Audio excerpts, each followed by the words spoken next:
We can do this. Trying to make It's the there. I see our wave, faces the in wave, the OBS. It's wave. all good. The wink and the wave, the wink and a nod. No, Uh-huh. the wave in the behind me and the wave of the hair. Oh, if you get the angle just right, it looks like your hair actually is part of the wave. So, well, good morning, Rita. How are you doing on this fine I'm great. Monday? In I'm I think great. it's still I'm still great. January, right? For another That's like it. Just a few more 12 hours. hours. Okay. Yep. And then we have to worry about what the little rodent does or doesn't see, whether or not we get more winter or whatever Oh yes, the that's right. When is that? When's Groundhog that Day? the The second? Is third? that Groundhog's Day? Second, I Third think. day? I I don't don't know. know. We'll have to add that to the watch list with the kiddo. I want We to might have know. watched it. We actually might have watched it last year with him. I'm curious. I guess I've never looked this up. I'm sure Wikipedia could tell us. Where did that begin? And like, who thought like, hey, you know what? If that little ground rodent over there sees its shadow, that means this. If it doesn't, that means that. I would love to know sort of the history behind how that came to be. I'm sure there's something there. I don't know It's what it probably a is. marketing thing. Oh, boom. that's my that's where my money's going. I mean, you're probably not wrong, right? It probably boiled down to we'd really like people to show up in our town in February. We get no tourists in February, so I know we're gonna name our groundhog something fancy Yeah, and then pretend, yeah, because it definitely is a spiel, right? I mean, there's a whole thing for was it Puxatawny Phil? I think it is.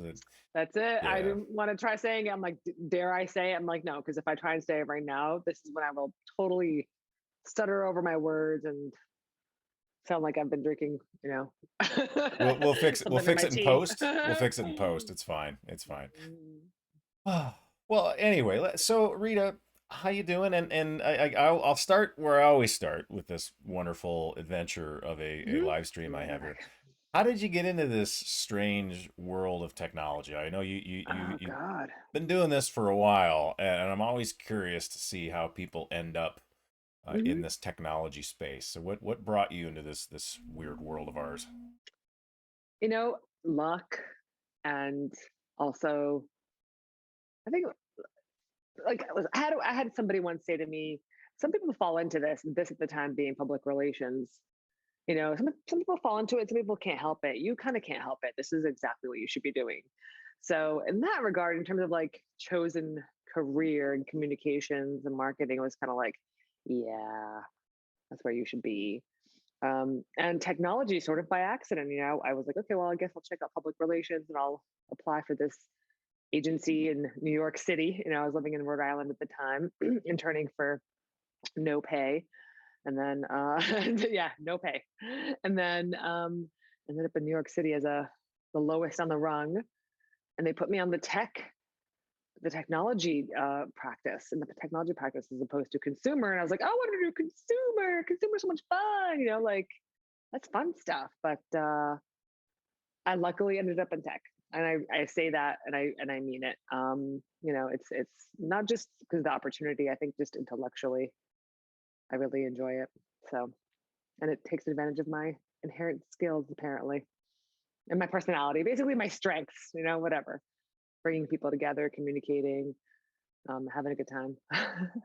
I gotta think the it's more interesting to do sort of the comms marketing side for tech than insert random consumer product here. I mean, I don't know, maybe it's hmm all the same at a certain point, but I sure feel like what we do is more interesting than as was a job said back in the day, selling sugar water, but yeah. So yeah, that's how it was. And then I got really into it. I had a knack for it, and here we are. And like I said, I started in public relations, and then I ended up at Sun Microsystems. You and I talked about that a little bit. Working in analyst relations, which was like a whole other, we get to go even deeper into the tech and deeper relationships.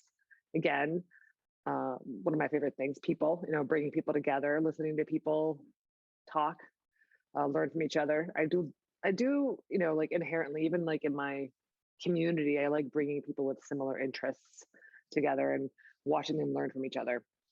So, yeah, and and then now I'm in the marketing team here in VMware, working on all the Tanzu things. So Tanzu, which all is the fun. things. Yeah. The fluffy sysop says good evening all, and good evening to you as well. I love seeing what people come up with for various online handles these days. I think if we all knew what, like, say, Twitter What was was going to it? be, the fluffy Fluffy. sysop. Sysop. Yeah, I was gonna put an I S at like the it. end of that, but it's not. Yeah, yeah, I'm Fluffy here sissel. for it. That's a I'm good here for it. one. Yeah. Thanks. Yeah, it's like well, Java Grunt would be one of my teammates. I always enjoy that one. Of course, Hmm. I'm like Purple Regret, which I actually stole out of a sci-fi novel. Oh, And it fits which? because as a Vikings fan, that's pretty much how you sum up every season, as it's Purple Oh, that's so Regret. funny. But yeah, Oh yeah. yeah, like is that football? Yes, yes. Vikings? Yeah, there were some big football matches over the weekend, Apparently. American football Apparently. matches. Yes. So some people are very Apparently, yes. excited Oh, the and some people not so Californians, much. yeah. Yeah, yeah. Well, California Californians was were like bound all to win one way or the other. Kind of, right, right. At nice least when the you state got made right. You it. got like 7 teams, so you're pretty much almost guaranteed, almost kind of. But hey, kudos to the Bengals. So, Which sci-fi novel? Purple Regret.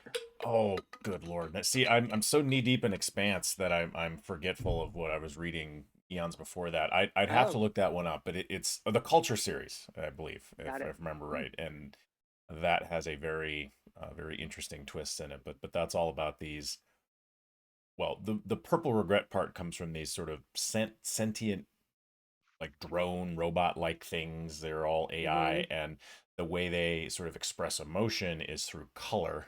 And so this one drone said, and it flashed a purple regret and gunmetal puzzlement to Oh, its human, and ooh, so I took the purple fun. regret part. But it's only because the fluffy admin was not allowed on Twitter. Really, the fluffy admin was not. That's interesting. I would love to know what was behind the algorithm that said fluffy sysop okay, fluffy admin no.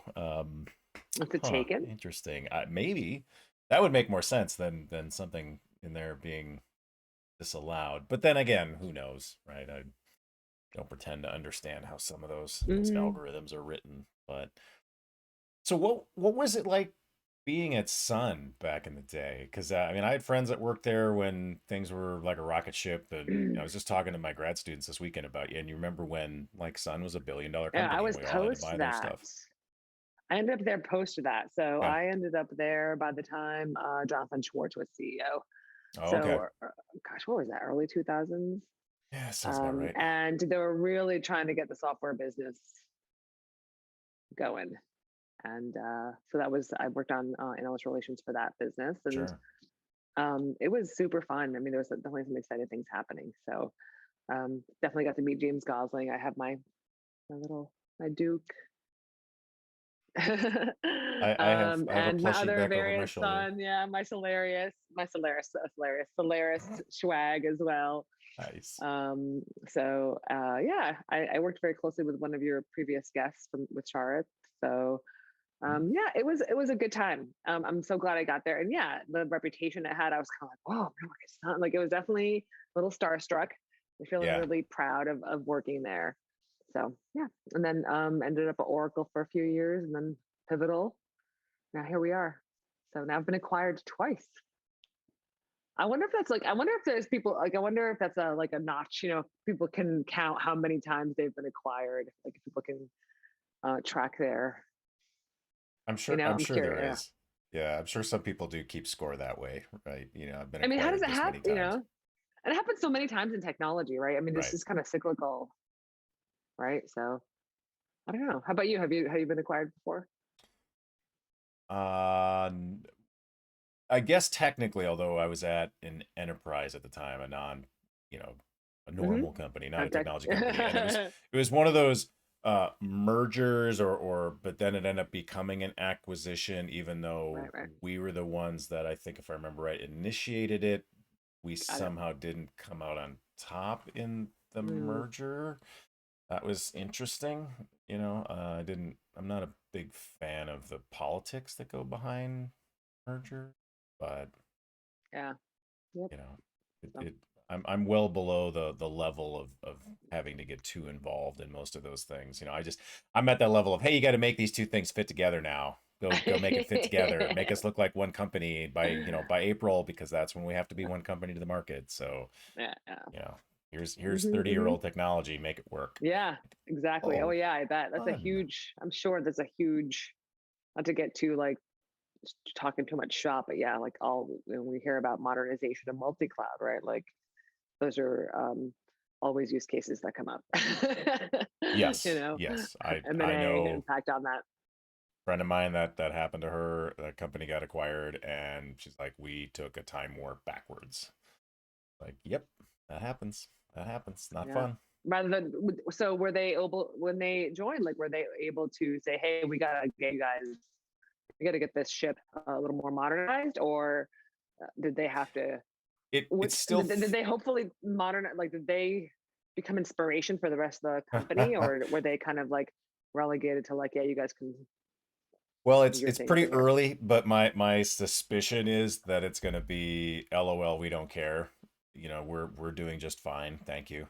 Hmm. And then maybe in 2 or 3 years they'll figure out that they need to modernize, and then they'll be Mm, like, yeah, that's where we were 15 years ago, and now we're well, 20 years behind. And yeah, it's kind of amazing me how often I've seen that story repeat itself, where hey, we just took a significant step backwards, and right. now we have to convince you that we need to get back to where we used to be, and now we've lost all this time in the meantime. But again, I don't my that's way above my pay grade, right? They don't bring me in those decision making processes for sure, and that's probably a good thing because I don't know that I would have the right mental attitude for some of those Hmm. conversations. If Hmm. Succession Yep. has Yep. taught me anything, That's another way to put that on my list of to watch. I oh, really need to Succession is watch that. excellent. I think I watched the first episode. I was like, what is happening? It was, I don't know where my mind was at. You know, I think you have to be for a lot of these intellectual layered shows, you have to be in the mindset. Like I was way into Ozark, Mm. but I don't know if I'm ready for the latest season because the first three, I was like, I remember once I was so shocked by something, I was screaming, I screamed so, but I was so startled, and I was like, made such a loud sound that my husband came into the room and was like, "What's up?" I'm like, "Oh, nothing, just watching Ozark." I was so mad. Sorry. No, Sorry to no, startle you. well, for what it's worth, I find Succession to be pretty top notch. I Yeah. could have an interest. Usually, I don't get to streaming till a little later, but Oh yeah. it's top five at least for me in terms of series. Whether it's number one, number two, number three, we could have a debate Mm, over. But I will say okay. the last episode of the third season was pretty freaking Mm, stunning, and yeah. I'm very curious to see where they take it from here. Because Cool. Oh, that's so man, great.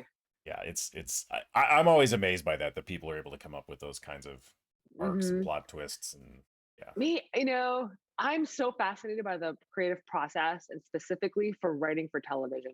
sure, Maybe even movies, but like that, the writing process, like, or even, um, yeah, TV, movies, all that, SNL, all that. I'm just curious what they do. Do they sit around do you imagine, like, I imagine, like, when you're hanging out with your friends or your buddies, just riffing on things, or is it more rigorous than that? Or is it a combination of both? There's probably some time where they're allowed to just like I love brainstorms at work, right, some of my most fun I've had is like there's like, okay, let's just run a brainstorm. Let's come up with ideas. I also love working collaboratively. I was on with a couple of colleagues last week and I was like, oh my God, I love that we're just doing the thing together over Zoom, right. making decisions, moving pixels, as Cote would say, you know, moving pixels on the screen. I love that. So But those I are imagine important the writing pixels to process move. like that. Yes, yeah. So I imagine that I have like a bit, I guess maybe it's an idyllic image of what the writing, like the group writing process or the writing Sure, team, sure. for because I would imagine for a show, it's not just one person doing it all. So, It's probably not as dissimilar from software as we may want to imagine. hmm. That seeing the sausage being made is probably not anywhere near as pleasant as the results may make it Hmm. appear. Yeah. Oh, I got to see the sausage made. It was funny because I just recently kind of made a shift. We can get back and talk about early career stuff, like when I was just starting in public relations and learning about open source and how enamored I became with that.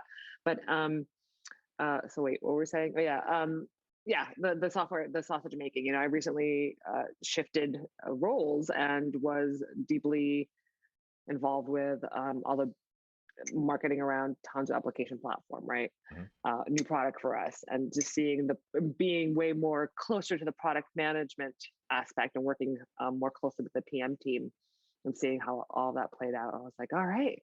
I always wanted to see how the sausage was made, and so here I am. And there were times where I was like, run away.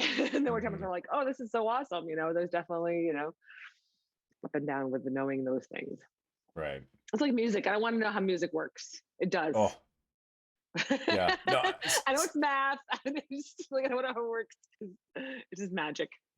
I agree with you there. Okay, so Dan says the number one is Ted Lasso, and I think I have to agree with him on that front. And Neil Busing and I will Mm-hmm. be getting into season two in February, if memory serves right. And Mm-hmm. our own folks here say it's so that the writing process is probably a lot like this. Probably not wrong, right? A lot of this sort of bouncing Yeah. stuff back and forth, trying stuff Yep. out. Good afternoon, I guess I can say for Mr. Java Grunt there. Um, I think that's part of this that gets lost, right? Is how much of writing and software is this team sport. This sort of myth of the lone wolf developer sitting there Mm-hmm. with their headphones on, banging out code. It Yep. hasn't been that way in a really long time, and I don't Yeah. think people fully appreciate how much goes into this, and especially beyond just the code, and so I think there's this sort of tendency to look at marketing as being sort of floofy, dismissive. And do you have any thoughts with your experience on sort of what we misunderstand about what goes into that, and the purpose of that, and why we do certain things from a communication standpoint? And Well, I think product marketing specifically, and even communicate. Well, it's all about getting the feedback, right? When you work in communications, whether it's marketing or analyst relations or public relations or influencer relations, it's the degree to which the person that's doing this work, right? Your PR person, your comms person, your AR person, whatever, is able to gather feedback from the audiences they're communicating with, I think will determine how influential and how good those programs are. sure. I believe in dialogue and I believe in a conversation. I used to often say when I was in analyst relations that I've been having a 4-year conversation with Gartner, or I've been having a whatever conversation with so and so, or this analyst or whatever. It's not like, okay, well, here you go, we're done with this one. What's the next thing we're going to talk about? It's more like, oh yeah, last time we spoke. Or so anyway, taking that, because when you, I think, foster that kind of bi-directional discussion with your audience, no matter how large or small it is, you can learn from those things that should ultimately influence what you build, right? And what you have your developers working on. To your point, right? There's the people who are writing the code. There's the people who are designing it, designing the product in general, right? I know at Pivotal and at VMware, we do a lot of these labs engagements where we kind of go with the flow of the app.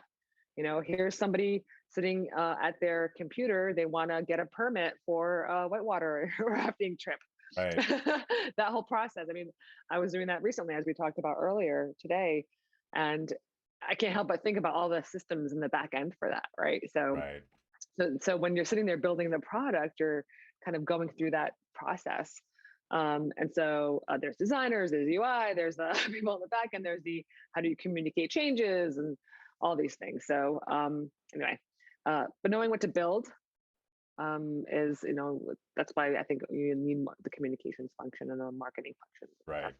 Right. And the degree to which those functions can influence that, I think a lot has to do with the execution of those programs. I guess if I'm going to be super, intellectual about it, or like, what's the word I'm looking for? Like when you're at school, like, yeah, if I'm going to be intellectual about it, I would say it that Sure. way. Well, but I mean, I think the key word there is it's relations. It's Mhm. relationships, and that does really indicate this is two-way traffic. And the only Mhm. way we know what to build is by talking to people who are using the product, and taking their feedback in, and also helping to educate them Mhm. about what it is we're trying to do. And Hmm. is that what you need? Oh, it's not. Okay, well, what do you need? All right, let's move in that direction then. And then it really Yeah. is a back and forth, and it should be more collaborative. And our fluffy sysops here asks about pair programming. Is that really a thing? Labs push that as a methodology. I have opinions.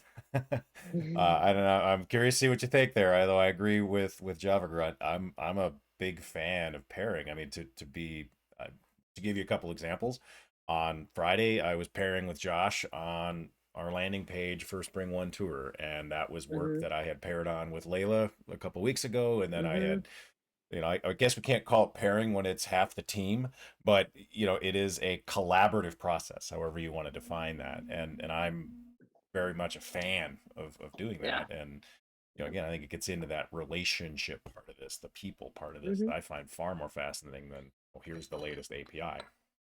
Yep. I think there are definitely people who are not into it, and I think that is okay. And I think that the most useful thing that I heard somebody say about pair programming was, you know, you're not always pair programming. Right. There are times when you're actually just writing code alone, and that is, but sometimes you are pair programming, and so having that option is nice.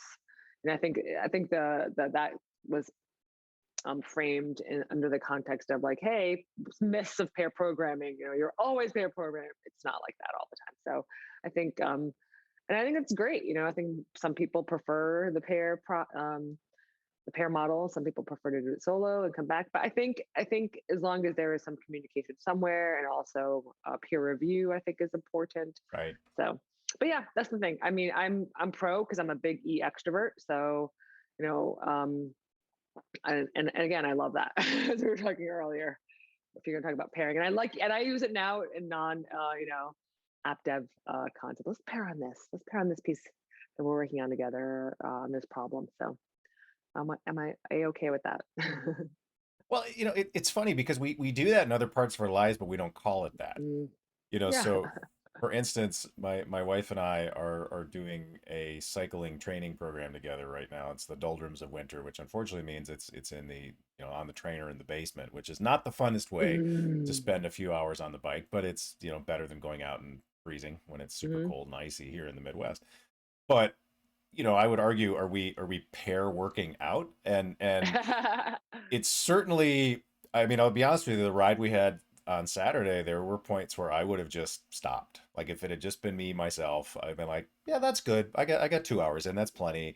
And I even like suggested, I'm like, what do you think? Should we just call it? She's like, nah, let's keep going. And Oh, yeah. so having that partner there to keep me accountable and to keep me motivated, because of course I didn't want to be like, well, I got off and then she kept going, even though I know she wouldn't have held that over me. I would have been like, well, Right. dang it, if she can do it, so can I. And so did we pair workout? I don't know. I guess you could call it that, but I think it's important to look at it in more than just the, two Hmm. sets of hands, one keyboard. It's Hmm. being able to have that collaborative experience and, you know, but Totally. Totally. So yeah, that's kind of I don't know how do we end up on this topic? I don't know, but here we are. Yeah. I think I marketing, how it works, and bi-directional. That's it. Do you ever play see that that. game with friends? You're like, how do we get on this topic? We started Oh here. yes. Oh yes.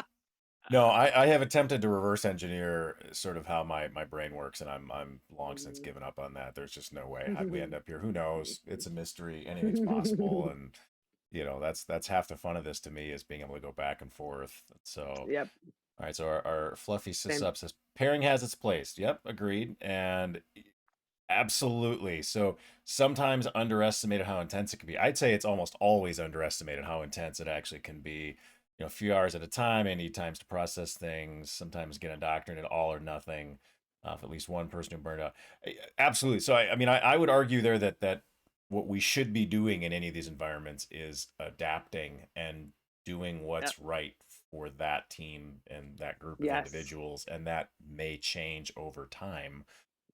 I'm the older I get, the more, I guess, anti-dogmatic I become. Hmm. You learn pretty quickly that there's not a lot of room for that, especially in trying to write anything that involves a bunch of humans, right? That you have to be a little more flexible, a little more pragmatic. And so I can see where that would leave a Exactly. bad taste in your mouth. But to your point, Exactly. you're not always pairing. Yeah. Yeah. And because some problems don't need that. Some Right. things you might be working on don't need that, and some do. I think is It's I'm making a decision. I mean, I'm a horrible person to me. I mean, it's really, actually, I should be a little more fair with myself. Like, there are sometimes where I'm like, I don't know, I can't decide. Oh, I can't decide. I can't make it. And it's so simple decision. And there are times where I'm like, I am quite sure what I want, Sure. perhaps a little inflexible, but um, I tend to be more like, I mean, it takes me 45 minutes to look at hair products. Oh my God. So, getting a new couch or picking up paint for the wall is just excruciating. So, um, I think about that a lot, actually, when we talk about, not to get too on message here with work stuff, but the complexity of choice Yeah. discussion that we've been having a lot, not just about, not just at VMware, but across the industry, right? Right. The developers are now faced with, I think Stephen O'Grady from Redmond calls it embarrassment of riches, Yeah. is the term, or kid in the candy store. And again, if you're someone like me who takes a really long time to pick things, it definitely adds to your time, you know. Yeah, well, I mean, So, it is that concept of the paradox of choice, which I think is a fantastic hmm book, fantastic TED talk from back in the day. And this concept that came out of, as I recall it anyway, was the jam at the farmer's market, where you set out 6 samples and they do really well, and then they think, well, you know what, we're going to put out every jam for samples. That'll make even more sales, and actually sales went down because people are overwhelmed by, well, maybe I'll like the strawberry, but maybe I'll like the strawberry rhubarb, but maybe I'll like, oh, it's just I don't want to make the wrong choice, so I just back out, and I'll just, the easiest choice is to just do nothing. Then I think it's a similar problem when it comes to finding something to watch in the middle of winter when you have essentially unlimited options at yes, your yes, disposal. What movie should we watch tonight? That's yeah, that's half the exactly. battle, right? Because you got almost everything. It wasn't like the old days where you have 3 choices, and this is what comes on at 8 o'clock. Hmm. So one of these three Hmm. is your choice. But Hmm. I think part of where we get stuck on some of these is we think these choices are irrevocable, and that once we've gone down this Yes. path, oh no.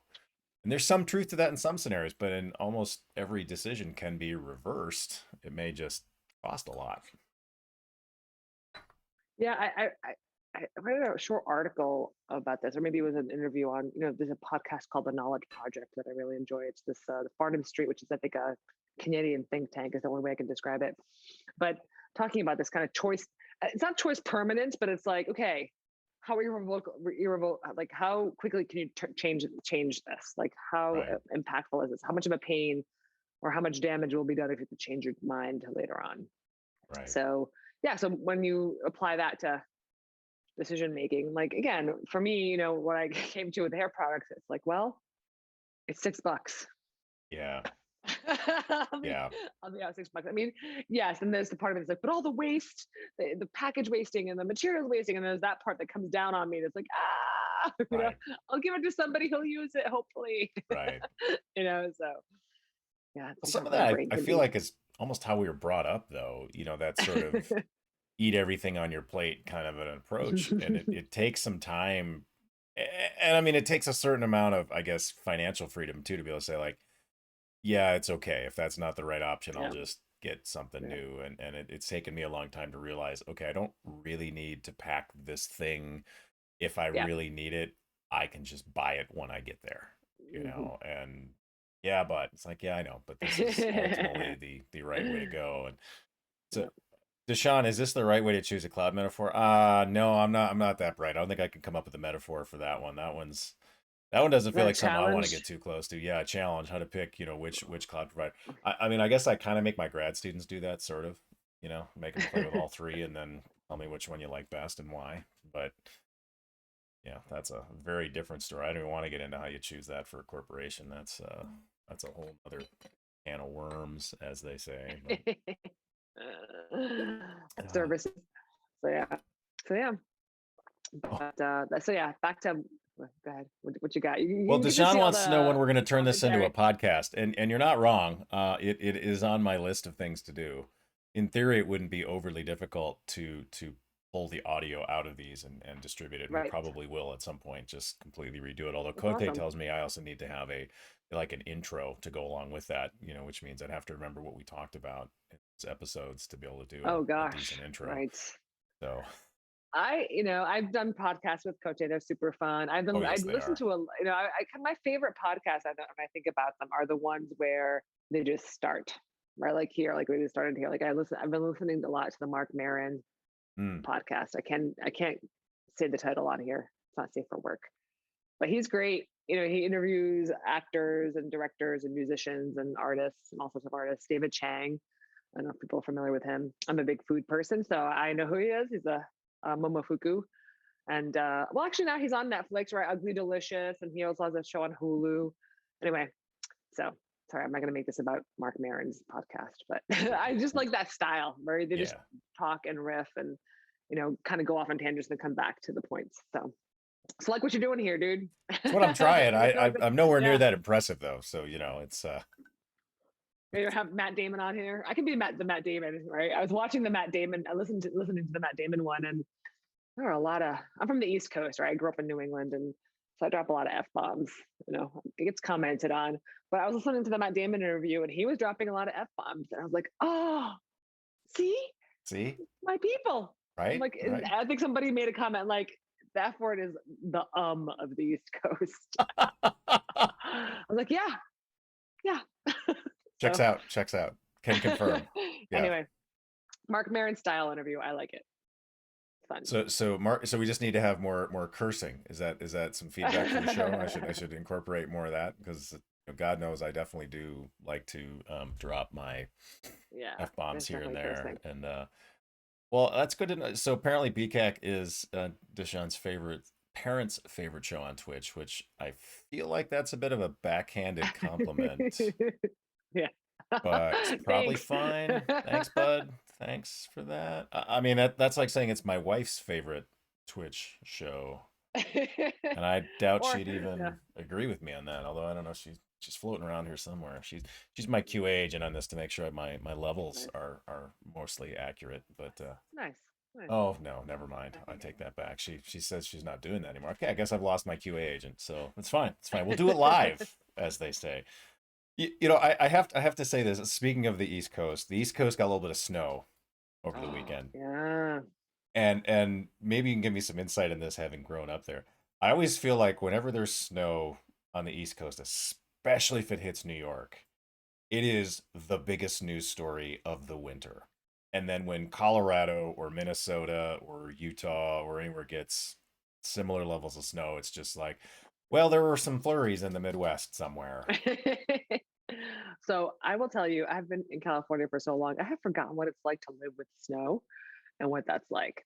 I I envy mean, you. and that was quick. Not gonna lie. Like I turned into a cold weather whip quick. So, yeah, I guess it does get a little. I mean, but in the end, right? You end up having to live with it. It's there. It's part of your daily. Right. So, I think a lot of it is the first few snows. I don't know how much snow they ended up getting this week. Was it 2 feet or something? I don't know. Depends on Yeah, where you I were, don't of know. course. But Yeah, but certainly, the first time I ever went to, like, I thought I knew what cold was, and then I went to Chicago. This is a couple of decades ago to visit a friend on my birthday time, which is in December. She's like, "Oh, I'll fly you out for your birthday. Come visit me in Chicago." She's probably so depressed and was like, "Someone come visit me." I was like, "Okay," please. here I am, a young kid. I was like, "I'd love it." I hadn't done a lot of traveling. I would love to go. Oh my gosh, it was cold. Like wind chill is no joke. No, Like now I no. understand the wind chill situation. Yes. Okay, great. And it was very dark and very cold, and I was like, "This is cold."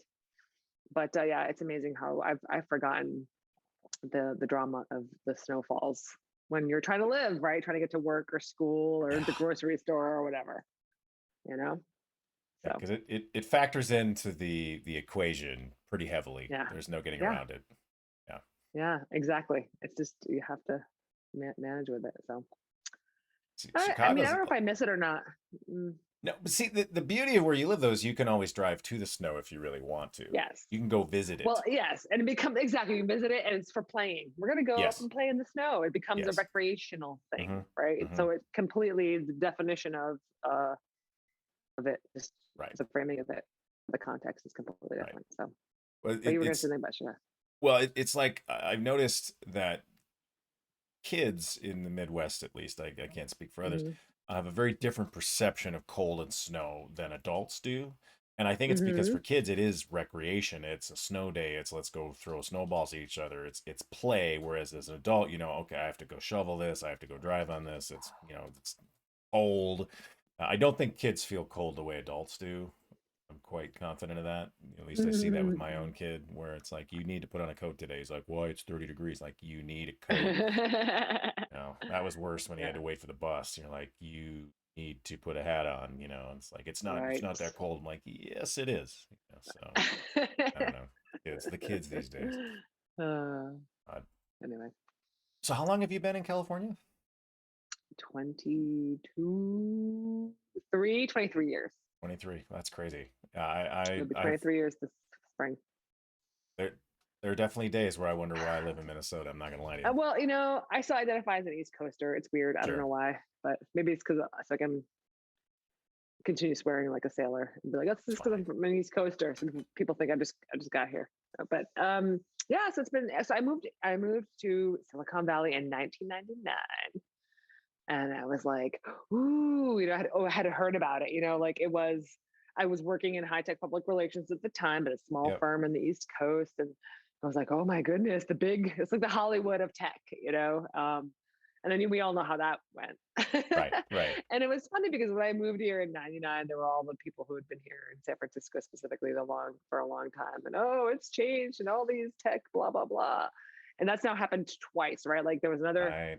big thing, like a bump, the dot-com bust, and then like it got up again, and 2008 happened, and there was all the complaining then, and now it's again, and it's really interesting watching the patterns, um, and how like tech and the industry that fuels this area, like how it's taken and how it's processed from people who've been here a long time and seen it kind of come in and change things. So yeah. What kind of change do you think you've seen in your time in the Bay Area, plus or minus? How would you describe change? Because I agree with you that it seems like we go through these cycles, and you run into people like, oh man, it's changed so much, and it reminds me of that, like, get off my lawn sort of attitude. I still think there's a lot of really great art to be had. So I think, but there is definitely the artists being driven out, right? I don't know Sure. how. There's definitely still that. There's still people who make it work and make it happen, and they will not leave San Francisco, right? Like they want to stay, or Bay Area, or Oakland, or East Bay, or whatever. Um, more kids. Neighborhoods that were once blue collar now no Yeah. longer. I mean, real estate's the most obvious one. Right. Um, some areas have been cleaned up. I remember, this is going to get a little unpleasant, but like a few years ago, being in the Tenderloin area, and seeing, some pretty sick people Yeah. on the sidewalk, and people walking with their, really expensive gadgets or outfits, Hmm. just right by, so that's a little jarring. Um, Right. but I think, when I came here back then, I didn't have any clue. Like I was so taken by the city that Sure. I didn't really, I was just taken by the city. I didn't notice those things. Maybe those things were always there. Sure. Um, so, you get definitely, I'm getting older. And then people keep getting younger. There's that. Like, oh, there's that perspective, I think, that might color my, like, oh, it's changed. Well, yes. And how much have I changed? Right. Right. So I think definitely. The discussions, I think there was, again, another time where I was up just walking in the financial district, and just the discussions are different, right? People are talking about different things, and you can, Sure. whether it's they're talking about technology or Bitcoin, or somebody talking about their funding or whatever. That there's definitely that happens, and whenever I have those experiences, I'm like, oh yeah, I guess that. Yep, I am overhearing that. Like, oh no, ick. So. Well, and I mean, I think some of that is not isolated to San Francisco, area either. I Yep, think those same agree. forces are affecting lots of places, and I I think agree. we may try to throw a lot of that onto to the Bay, but I don't think they're the only ones experiencing those kinds of pains. I I agree. I think you're right, and I think that's a great way of that's a good thing to point out because I think now Austin's getting very like technified, or has been in the past. I mean, Right. there was a flight from San Jose to Austin that you called on United called the Nerd Bird back in the early 2000s. Right. So there's definitely it's spread out a little bit, which is nice. I actually really am a huge proponent of that. And I think about that a lot, actually. When people talk about skill shortage, and if you want to hire the best people, you have to hire them out of the valley. But why? Because people want to live here. And then, like, why do we pay people in the valley more than we pay people who live in Minnesota or, Right. you know, Arizona or whatever? Why? Part of it feels like we perpetuate that, like Right. by saying we're going to pay people more because they live here. And I get it, cost of living, all that stuff. This is a gnarly discussion that I'm not sure I want to get into, but I'm a proponent of more cities in the U.S. and across the world have being their own tech hubs. I just think that's important. And again, because now software is the thing. You were talking earlier. It's so funny. Like, back when I worked at a regular company, not a tech company, just a regular enterprise, I was like, Nate, every company is a software company now.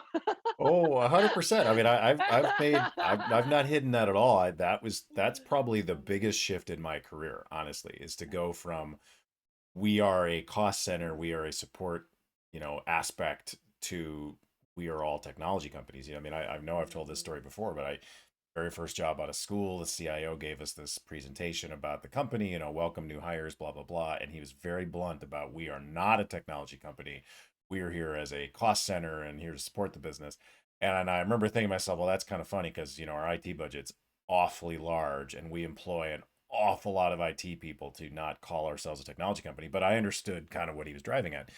And then I was at one of our clients a few years ago, and they said the exact opposite. Their CIO got up and said, "We are a technology company that happens to be in retail," and that to me is the embodiment of this huge shift that we've seen and maybe caused. I don't know in some small way. Um, I think you're part of what you're driving at here, and I think be curious your thoughts on this. Like I've been remote now almost 5 years, and obviously the Mhm. pandemic sort of accelerated that for any number of organizations. But I'm curious to see if on the other side of this, assuming there is another side of this, I believe there will be, if we're going to see more people kind of spread out, as folks Mhm. decide, I want to be closer to family or I want to live in a different climate or whatever it happens to be, cost of living obviously plays into that. But I'd be very interested to see if that sort of everything has to be in one of these two or three zip codes might change over the course of the next 5, 10, 15. I mean, I feel like it has to. I really hope it does. Although, I do see there are some places that, I've talked to people who are currently like looking for jobs. And they're like, yeah, this company actually says like you have to be on site. Really? And, like, right. And they're like, I think they need, someone needs to tell them that that's not, I mean, there are those of us who need to go in. I really enjoy going into the office. In fact, as soon Sure. as I was able to, I go in a couple times a week and I'm the only person on my floor, but I go to the cafe there on the campus, it's a pretty campus. I really enjoyed, again, I'm a big E, right? Big E extrovert. Like I like having people around. I definitely like yeah, it impacts my like mental health if I don't have enough Sure. human Sure. interaction, right? Totally. So it energizes me. But I really have grown to like working from home. At first, I was like, I'm done. I'm going to be in trouble. But I learned to make it work. Like let me pop in and do this. Do a workout for 20 minutes or do my Right. whatever. Like do this thing. And I think it can be unhealthy, right? Like this whole. I know people. Was it Jeff Bezos that got in trouble for this? Some big CEO got in trouble for talking about, instead of work-life balance, it's work-life integration. I get it. I get the reactions to that. But in some ways, that is how you can think of it or want to think of it. Right. And certainly there are times in my life where I was really into my job and I did not mind. having my phone with me and responding. And you know what? Sometimes it was not even about work things. Like I was just responding, like colleagues, and I might be just riffing with a colleague randomly. We were talking earlier about the human. Um, Right. Sometimes it's not so bad to be able to um, to have the option of being less. Yes, I'm going on vacation, but this thing matters enough to me that I'm gonna just like pop out of vacation mode and do this.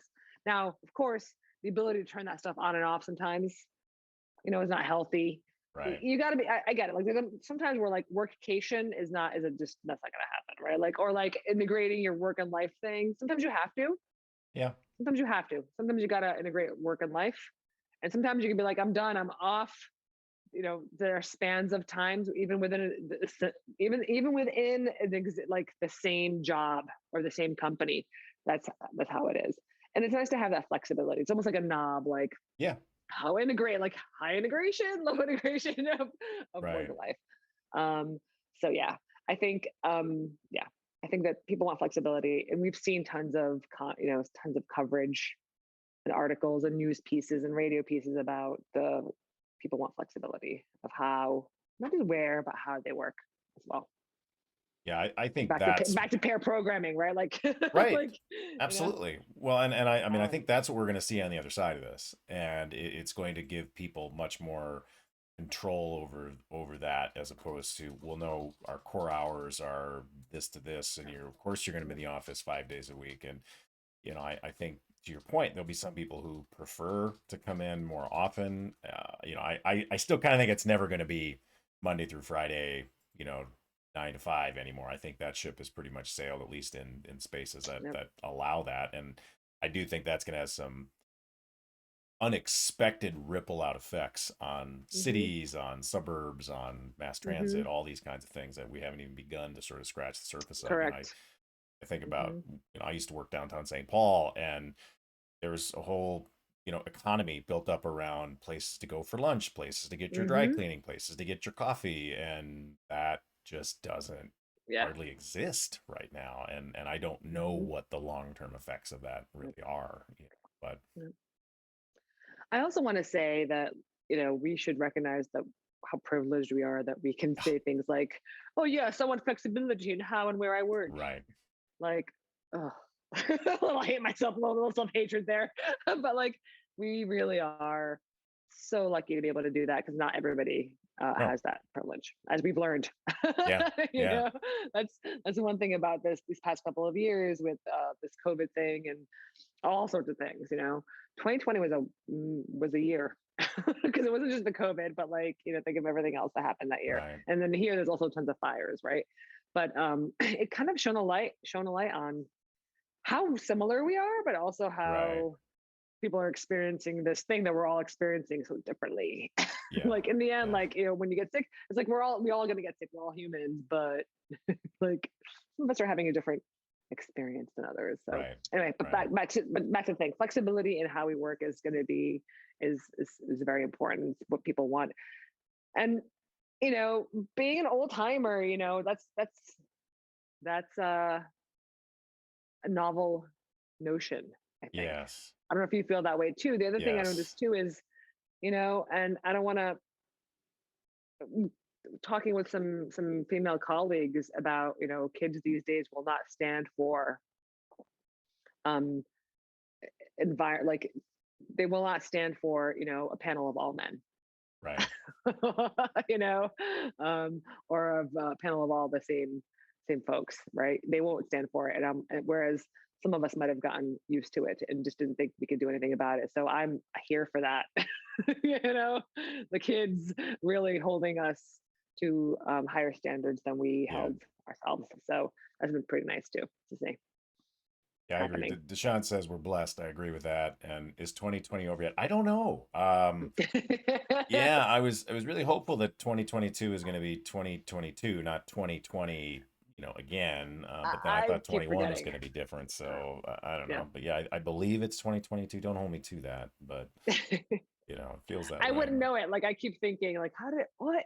Yeah, I'm in denial for sure. 2020 rebooted.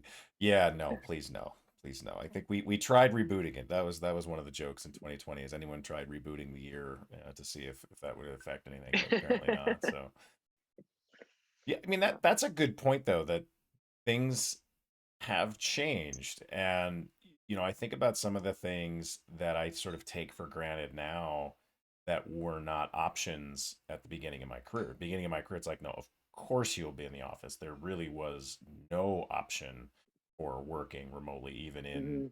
this technology space. Yeah. And everybody was in the same office space, and you had to meet, and it was, we're all on the same campus.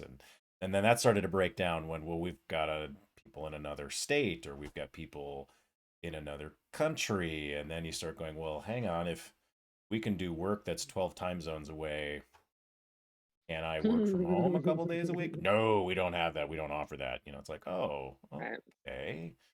Strange, but okay. So, so you Yeah. think it's some of that's technology, right? Some of that's technology has evolved to the point where our Exactly. laptops are actually portable, unlike what they used to be. Yes. Oh, so many things technology wise that I'm just like amazed, So I mean, not just from again like hardware and again data centers and blah blah blah and cloud, but like even down the nitty gritty. Watching some of this again, working in marketing now, seeing some of the tools that are available for marketing folks, I'm like, whoa, Right. again, like it was fax machines and I was starting out. I'm like aging myself, so I probably should stop right now. But It's yeah. funny you bring up the fax machine. I had an experience last fall where I can't remember exactly what we were dealing with, but they're like, no, we need you to fax that. It's like, Yeah. you need what? Yeah. And I remember the person that needed to do the faxing was like, we even have a fax machine, and they like had to call somebody in the office like, do we have, like, did anybody have one laying around an office somewhere? And it was like, wow, Yeah. you would think by now we could have made that better. Yeah. But Yeah. no, There's a lot that'd of be amazing things now. Yeah. But in terms of like, I mean, beyond just faxing, like, again, there's a lot of software now available to do so many things and get so fine tuned things that it's exciting and also a little creepy. I'm not yeah, gonna yeah. I'm despite knowing why they're there, anytime I see all those tracking lie. codes at the end of a URL, I go out of my way to delete them before I share that with somebody else. It's like, you don't need to know who I'm sending this to necessarily, because you probably already have plenty of ways to figure Hmm. out that I did indeed send this to someone else. And but yeah. Hmm. Hmm. Yeah. So that's that. So we started on this earlier, but let me circle back to it, since we brought up Succession, and Dan reminded me that the greatest show of all time is Ted Lasso. What is there anything over the pandemic that you've been watching or reading or listening to that's sort of given you some calm, that moment of zen? Mm, let's see. Um, I actually started rewatching The Golden Girls even before Betty passed. I know. I went to see Christine is doing the same yeah. thing. So I started watching it. I had gone with a friend to see a show in San Francisco at a theater. They were doing the Christmas. It was an all drag review of the Christmas episodes of The Golden Girls. And oh my God! First of all, young crowd. I was like, okay, young. First of all, no, age wise, really diverse crowd. But the swag, I guess, the Golden Girl swag is at another level. There were some cool things, like this one guy had a shirt on, and the pattern of it was the Golden Girls' heads. Yeah, there's another one that was obviously like a play on some sort of album cover, and they're all the Golden Girls are sitting there like it kind of like like kind of thug style type right, of right, rock star postures, pose. Yeah, Yeah, yeah, super cool. It was just one woman had like a whole jumpsuit on that was like Blanche's bedroom pattern, which I'm like, really. and woman I was with was like, that pattern's called Blanche's bedroom. I'm like, how do you know this? I'm like, great. So yeah, I was just so impressed and so happy. The kids, they got it going on these days. Again, I didn't, I shouldn't say that, but I was just really impressed. It made me so happy that people were doing these things. Because that to me is just like creativity and enthusiasm. Right. And like, I don't ever want to kill that. Yeah, yeah, yeah. um, so I started watching that. Let's see, what did I watch? We rewatched. It's not giving me solace, but we rewatched Stranger Things with my kiddo. Okay. That was fun, and Umbrella Academy, and nothing really that I don't know. Well, I got into Ozark at one point. But yeah, and SNL's been really good.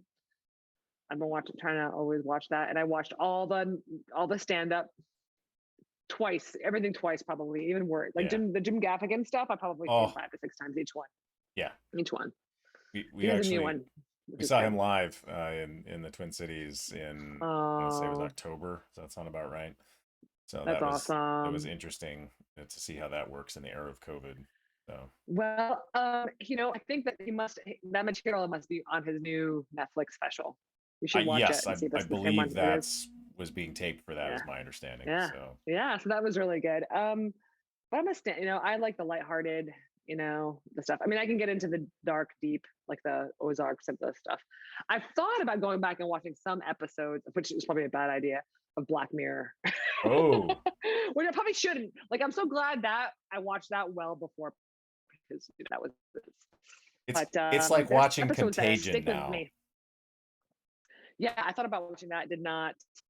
People keep telling me to watch People keep mentioning Station 11, I've heard which I good haven't things. watched, but I read the book. I read the book years Okay, ago on the recommendation of Stephen O'Grady. Now that's two SOG comments. Like, he's been mentioned now twice here, there you go. but he recommended it a few years back, and I watched it. And I not watched it, read it, but I haven't watched the show.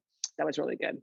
Um, so I don't know, nothing really that I've tried to Expanse, um, but I couldn't get into it. Not for anything. I'm sure the story sounds fascinating. It's Game of Thrones in outer space, Oh, basically. And interesting. Yeah. yeah, my friend Raju recommended the series to me, so I've been reading it, and then my other friend Tim recommended the Amazon Prime series. So I believe I'm on Mm-hmm. the last book right now, or at least the Nice, last official nice. book. But I didn't fully appreciate how much of a commitment book series is. It's a Oh yeah, lot. It's a lot, but I think it's excellent. I think it's quite worth it. But yeah. I have to, of course, plug Ted Lasso because that's just Yes, of about the course. funniest thing We on the watched. planet. We were late, so we don't have Apple TV. So we watched it. Like we spent a Sunday binge watching it, and it was so good. Yeah. I agree, it's so good, and I'm waiting. We'll do the same with season two. It was really just so well rated, so wonderful, and Yes. just like crying one minute and then laughing the next. Just Yes. really Yes. very well done. Agree. So Ted Lasso is up there. That has been wonderful. And now I'm like, now I get what people were saying. Because I was seeing all the comments on Twitter. I was like, I'll get to it eventually. And again, it was recommended from all sorts of people. I actually also watched the Queer Eye episodes that took place in Texas that were kind of like Oh, bookended by pandemic stuff. That was really sure. fun. That was really Nice. fun. Nice. In terms of reading, I've actually been listening to, and I've read a couple um, of Terry Pratchett's Discworld Okay. books. Um, we've been listening to a lot of them on tape in cars on road trips with my kid, and but I've read a few of them. That's been kind of fun. I mean, it's a whole. And I'm amazed. Again, we're talking about creative process and writing. I mean, he created a whole world, and Yeah. the stories are often they're about little snippets that happen in this world, and some of them interlace, and you only know that you're there because he'll reference something from another Mhm. story. So that's been super fun because I like that whole weird that word. It's there's social commentary buried in there, very very witty ways, and all that. So. Yeah, I love that aspect of what we're seeing now. You talk about how things have changed. You and Mm-hmm. I are both old enough to remember when all most of what we watched was very episodic, and there were really Mm-hmm. no arcs that lasted beyond maybe 2 or 3 episodes. And as we've gotten to this more complicated kinds of things with these longer arcs, I think it rewards that binge watching for one thing, but I also think it's more intellectually rewarding too to start to see, Mm-hmm. and that's part of what I love about The Expanse, by the way, is he does an excellent, or the writers, both of them do this excellent job of, here we're going to introduce a character here, and then in 2 or 3 books we're bringing him back, and Mm-hmm. and maybe they were just kind of a side character, maybe they were Mm-hmm. kind of an important character, and you thought, oh, they're just going to have a 1 book run. It's like, oh no, this person's back again, and really, really well done That's great. how the authors have managed to kind of meld that together. And that's again where you kind of get into the process part, which I'm always interested in, the inside baseball aspect of, Mm-hmm. did they sit down and like brainstorm the whole arc before they started, or was, hey, we had this really great idea and the first book was really good and we're like, whoa, wow, we could do more with this, is it, so I guess it's sort of like, is this like The Wire, where they sat down and I have Mhm. 5 seasons, these are what the 5 seasons are, these are the stories I'm getting into, or was it more like Lost, where, oh dang, that got popular, like what do we do now, we hadn't thought beyond season one, oh no. Yes, it's funny that you were saying The Wire because I've been thinking about a lot about The Wire So lately. good. That changed. I mean, the first show I think that really made me realize, wow, TV's good again was The Sopranos. A friend was like, "You Yeah, should borrow the box set." He gave me the box set. I remember 100%. going to the weekend watching all those, and then 6 Feet Under was super fun. I liked how they were like it was definitely about the different characters, but there was this one thing that happened every season, every episode, right? The death, right? So that's the Hmm. thing, and then the stories unfurl around that, sort of, but not really. Um, and then yeah, and then The Wire. The Wire was just, you were saying something about an episode. I think some episode, season three, something episode that you love. Succession, the last That's it. episode of season You 3. know, I think about that. Phenomenal. It's season three of The Wire. There's a scene between the Michael Williams character Omar and Bell. What's his first name? Stringer Bell. Stringer Bell.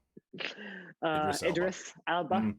And the two of them are talking in the dialogue. I'm literally like, like squealing the dialogue, and I was like, that is so good. And that's what TV and good writing can do. Yes. Good writing, Yes. that Yes. dialogue was so good. So, so when you were saying that, I'm like, oh yeah, my favorite season three. One of the later episodes there was one of my faves too. So yeah, I've got to put that on my list. So maybe that's the one. Maybe that's the thing I'll get into. It's like I've got to commit, right? Like what am I committing to? Right. What Right. show? I've got to finish it. There's a book I've been reading. I'm a slow reader, so I got to finish that book first before I get into.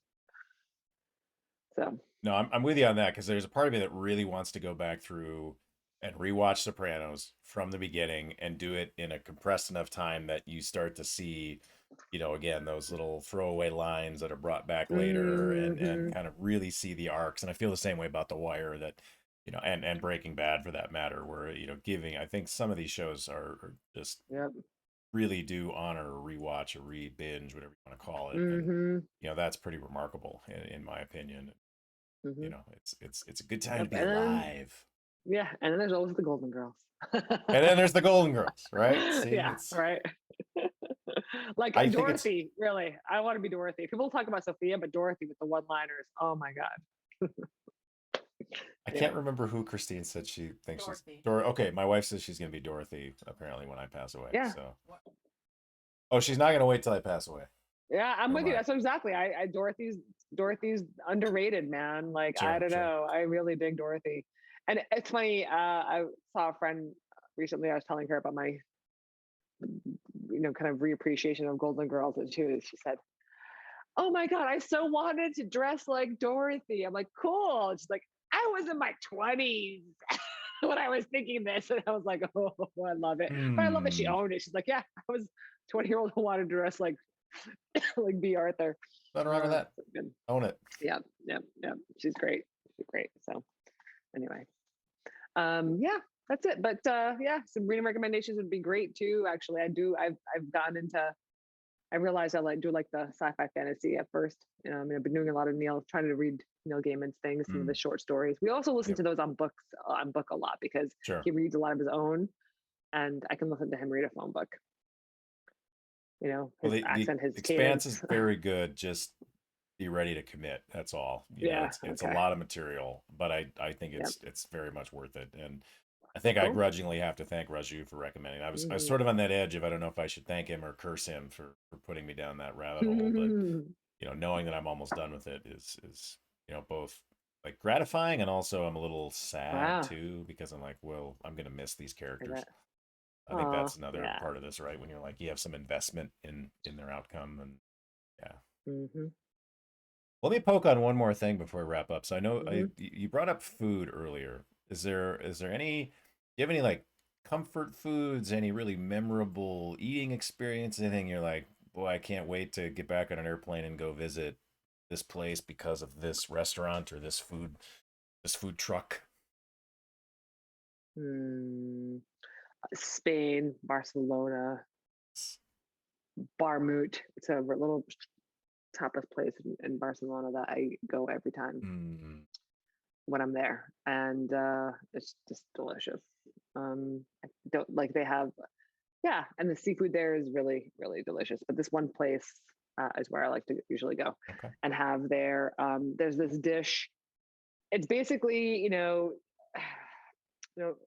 even smaller. They almost like make like a nest with egg with potatoes like potato sticks, right? But like super really fine, like so it's almost like a nest and there's an egg yolk in there, an egg with an egg yolk, and just I mean, running egg yolks and anything.